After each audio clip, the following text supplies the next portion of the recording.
Hi, I'm Andrew Smith, Associate Director, Virginia Farm Bureau's Government Relations Department. And I'm Stephanie Kitchen, Assistant Director for Government Relations. Stephanie, this was another busy week at the General Assembly. I saw a lot of members around the Capitol in the committee rooms.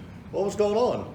This week, the Chesapeake Bay WIP bills were heard in both the Senate and House Agriculture committees, and wow, did our members make all the difference when it came to these bills. We had members from all across the state, from Southwest Virginia to the Eastern Shore and everywhere in between, come out for both committee hearings. They waited for hours, they drove many miles just to give a brief testimony on how these bills would affect them and their operations and the current stewardship that they're doing on their farms. And every single member of the Senate Agriculture Committee said that their vote was turned because of what our members said and the fact that they showed up and they waited so long. It made a huge difference. Senator Emmett Hanger put in a substitute to the original versions of these bills.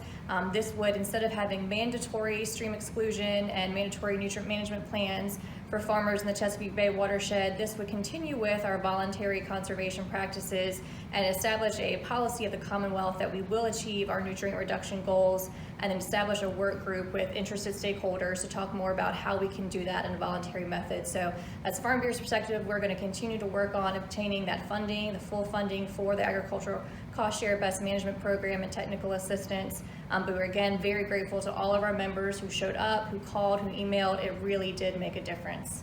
And Andrew, I know we promised to keep this video short this week, but do you have anything you want to report on? I do, but I did want to echo how appreciative I was of our members. Also very appreciative of the patrons and the members of the committees and how they treated the farmers that came to talk on that very important issue. I think all involved were really an amazing experience to witness. I did want to mention one bill that finally made it into committee this week and cleared that hurdle. It was a clarification bill on the unregistered farm vehicles, the farm use, and the FDAG, the registered farm vehicle bill. Delegate Bobby Orrick put in a bill to clarify that the farmer could travel between their residence and their farm. We felt that language was already in there that allowed that without saying residence or their home. But because some farmers have run into some problems with local officials, he did want to clarify that, and that's looking good so far. So we do appreciate him clarifying that.